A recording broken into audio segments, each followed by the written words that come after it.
गंडापुर साहब डी चौक नहीं आएंगे। सबसे पहले मैंने ये कहा था। बिल्कुल। नंबर एक। नंबर दो ये कि जब वो डी चौक नहीं आए तो फिर केपीके हाउस क्यों गए और डी चौक क्यों नहीं गए? सवाल यहां से शुरू होना चाहिए। हाँ।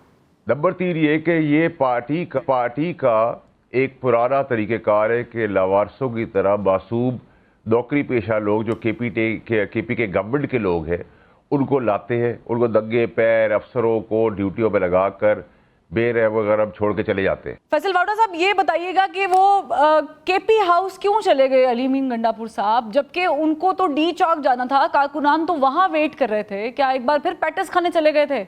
देखिए ये ड्रामेबाजी सिर्फ गंडापुर की नहीं है, कौम समझ गई है, उसकी अपनी आवाम समझ गई है, और बाकी भी तो लीडरान जो हैं वो बैठे हुए थे कब्रों के अंदर, बंद कब्रों के अंदर।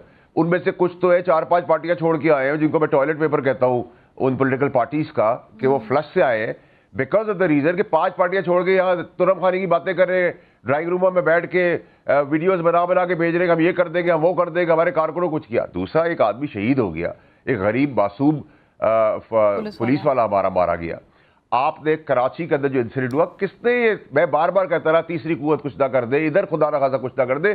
केपीके से भी जो लोग आए हुए वो भी अपने ही पाकिस्तानी है, कोई भारत की फौज थोड़ी है। दूसरी तरफ आप कह रहे हैं जयशंकर को आप हमारे अपने धरने बुला ले, ये इनका प्रोग्राम था साबोटाज करना, ठीक है जी। इतनी घटिया सियासत एमक्यूएम अल्ताफ हुसैन की सियासत की तरफ चल पड़ी और वही हाल होगा। फर्क ये वो मुल्क से बाहर बैठा हुआ है तो वो फिर भी सांस ले सकता है, सकून से खाना खा सकता है अपने घर में बैठकर, यहाँ आ नहीं सकता। ये यहाँ बैठे हुए यहाँ तकलीफों में रहेंगे, इनके लिए मजीद खड्डा खोदा। ये पार्टी लेकिन I have another question Faisal Vawda साहब, आपने बड़ा अच्छा इसका तज्जिया दिया, लेकिन एक और बारीक पॉइंट है, वो ये कि केपी हाउस में अगर वो जाते हैं और पुलिस भी पहुंचती है, रेंजर्स भी पहुंचती है उनकी गिरफ्तारी के लिए, लेकिन वो वहाँ पे मौजूद नहीं होते, फिर मोहसिन नकवी साहब वज़ीर दाखिला की हैसियत से बताते हैं कि वो हमारे पास थे ही नहीं।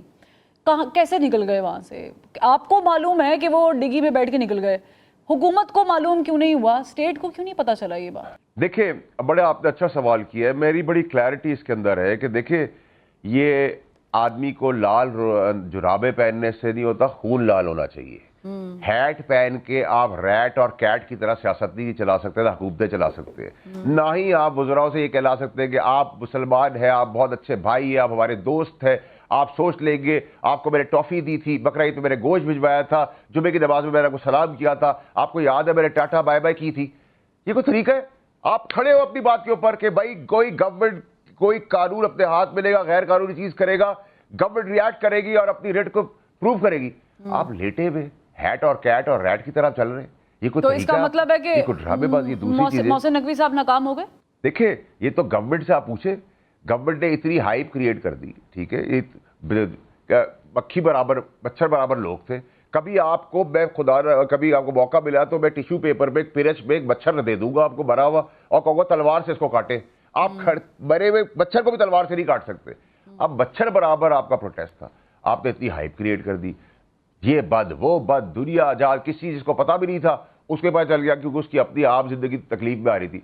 दूसरा है कि देखिए जी, जब आप पुलिस आगे से जाएगी और पीछे नहीं कॉर्डन ऑफ करेगी तो इसके लिए रॉकेट साइंस तो नहीं चाहिए। पीछे उमर रही सबका घर है, इतना बारीक पॉइंट है ना आप जिस पे बात कर रहे हैं फैसल वाडा साहब, लेकिन इस पे किसी की तो नाकामी होती है ना।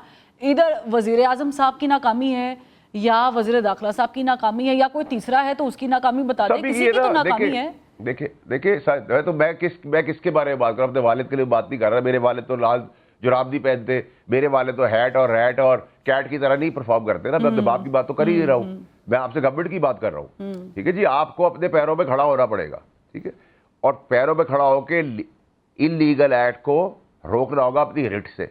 ये बार बार कभी कहते हैं पुलिस अंदर चली गई, कभी असेंबली में चली गई, हमें पता नहीं चला, हम वो पर लग गए थे, ये ड्रामेबाजी। आप खड़े हो अपनी जगह के ऊपर, खड़े हो के बोले कि इलीगल काम होगा, हम कमर तोड़ देंगे, लिटा देंगे जमीन के ऊपर, जो भी ये काम करेगा, ठीक है। ये कानून का काम होता है। इसमें ये भी बताइएगा, इसमें ये भी बताइएगा कि एक सहाफ़ी हैं, मैं नाम नहीं लूंगी, वो सहाफ़ी ये दावा कर रहे हैं कि उनकी अली अमीन गंडापुर साहब से गुफ्तगू हुई है और उस गुफ्तगू में ज़ाहिर है कि एक तो अली अमीन गंडापुर साहब फिल्म की एंट्री की तरह गायब हो गए और फिर फिल्म के एंड पे जैसे विलन निकल के या हीरो, आप उसको जो भी नाम दे दें, निकल के आता है, वैसे वो آتے ہیں کے پی اسمبلی میں ایک دبنگ سی انٹری مارتے ہیں اور آ کے آئی جی جو اسلام آباد ہے اس کو للکارتے ہیں. یہ جو اتنے بیچ میں غائب رہے ہیں, یہ کہاں آپارا میں رہے ہیں, کہیں اور رہے ہیں, کسی سیف ہاؤس میں رہے ہیں, اس کا کسی کو پتہ ہی نہیں ہے. دیکھیں میری بات سنیں, جب آدمی بھگوڑا ہوتا ہے تو کسی ہاؤس میں نہیں ہوتا وہ, نمبر 1. نمبر 2 یہ کہ انہوں نے تو اپنی ساری کہانی خود بیان کی ہے نا, میں نے تو نہیں بیان کی, نمبر 1.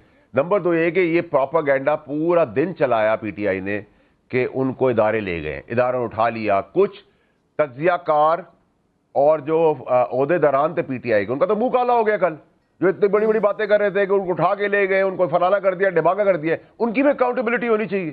دے شوڈ بی کوسچنڈ کہ آپ کیسے بدنام کر رہے تھے پاپولر ویو کے اوپر. انالیسس دینے بیٹھ گئے, سب باپ بنے ہوئے تھے سب, ٹھیک ہے. اب وہ منہ دکھانے کے قابل نہیں ہے, ان کا منہ بھی کالا ہوا, عہدیداران کا بھی منہ کالا ہوا. اور پی ٹی آئی کے ورکرز, دیکھیں ایک تو پبلک نہیں تھی, پنجاب میں کوئی نہیں نکلا, یہاں کوئی نہیں نکلا, وہاں کوئی نہیں نکلا. آپ 2200-2500 آدمی کے پی کے کی حکومت کی مشینری آپ نے یوز کی, بلڈوزرز, ایمبولینسز, ڈوزرز, واٹر کیرنز, شیلس, اسلحہ, پولیس کے افسر, کے پی کے گورنمنٹ کے آفیشرز, ان کی گاڑیاں, سب کچھ وسائل آپ نے 149 کے تحت آپ اپنے وسائل کسی دوسرے صوبے یا فیڈرل کے اوپر چڑھائی کے لیے نہیں کر سکتے. وہ سب یہاں چھوڑ چھاڑ کے آپ بھاگ گئے. پھر آپ کہہ رہے ہیں کہ تمہارا باپ یہاں کھڑا ہے, پھر وہ کہہ رہے تمہارا باپ یہاں کھڑا ہے, تمہارا باپ یہاں کھڑے ہیں سارے تمہارے باپ, آؤ, ٹھیک ہے. جو والی بات ہے, یہ مولا جٹ کی سیاست. Is this the way to go forward? آپ افغان پالیسی کے اندر فیڈریشن کو چھوڑ کے چلے آتے ہیں, کیا ملک توڑنے کی آپ بات کر رہے ہیں, ٹھیک ہے. کبھی آپ ہندوستان کے وزیر خارجہ کو بلا لیتے کہ ہمارے دھرنے میں آؤ, احتجاج میں شرکت کریں. why to address لیکن اس سارے نقشے کے اندر what I get is کہ پاکستان تحریک انصاف کے جو بانی ہے عمران خان صاحب, یا پاکستان تحریک انصاف کو اتنا نقصان اسٹیبلشمنٹ یا گورنمنٹ نے نہیں پہنچایا جتنا پاکستان تحریک انصاف کے اپنے لوگوں نے پہنچایا. اور یہ بات آپ مسلسل آن ریکارڈ کہہ رہے ہیں. یہ بات تو خیر علیمہ باجی بھی کہہ چکی ہیں, عمران خان صاحب کی جو بہن ہے, کہ عمران خان صاحب کو نکالنے کے لیے کوئی سیریس ہی نہیں ہے.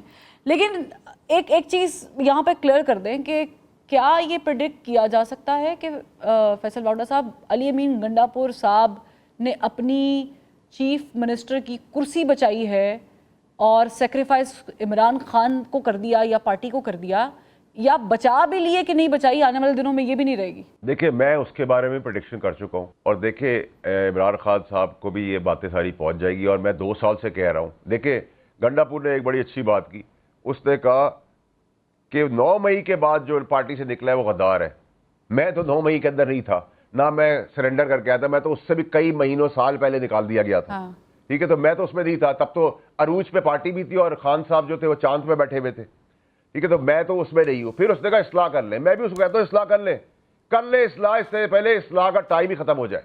وہ ان قریب ختم ہونے کی اینڈ پہ آ چکا ہے. آپ لوگ پاکستان تحریک انصاف کو ڈگر پہ لے آئے کہ جدھر یہ ایک چھوٹی پارٹی بن جائے گی اگر بنی رہی بھی تو, ٹھیک ہے.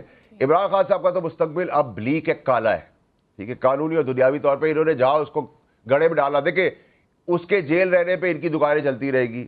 خدا نہ خاصا, اللہ نہ کرے, یہ جو انہوں نے کہا تھا ہم ڈھابا بولیں گے گنڈاپور نے, کہ ہم جیل کا ڈھابا بولیں گے, ایسا پلان ہوتا ہے اور خدا نہ خاصا کسی کو نقصان ہو جاتا ہے, اس پہ بھی یہ سیاست کریں گے. ان کی شکلیں دیکھیں آپ, ان میں سے کتنے لوگ پرانے ہیں. ان میں سے 9 مئی کے بیانات دینے کے بعد بے شرم بے حال لوگ اسی پارٹی کی کرسیوں پہ بیٹھے ہوئے ہیں, سینٹ کے اندر بھی. میں نے تو اپنی سینٹ کی سیٹ بھی تحریک انصاف کو واپس کر دی تھی کورٹ میں جا کر, کیونکہ مورلی جب میں نہیں رہا اس پارٹی میں تو میں اس کی سیٹ بھی کیوں رکھوں. تو مورالٹی تو ہے نہیں ان کے اندر, نہ ان کے اندر کریج ہے, نہ یہ ڈرامے, ٹوپی ڈرامے, غریبوں کو چھوڑ چھاڑ کے. اب دیکھیں بچوں کو چھوڑ گئے معصوم سڑکوں میں, بارشوں میں خوار, ننگے پیر, باتھ روم نہیں, کھانے کے پیسے نہیں ان کے پاس. اور اس نے ایک اور بات بھی بڑی صحیح کی, اس کے پاس 1 روپیہ نہیں تھا جیب میں, کیونکہ اس کی کروڑوں روپے کی آڈیو آ گئی ہے, ٹھیک ہے. تو صحیح کہہ رہے ہیں, وہ اس کے پاس نہیں تھا, کلمہ سے صحیح پڑا, اس کا 1 روپیہ نہیں تھا, کروڑوں اربوں روپے ہو گئے اس کے پاس.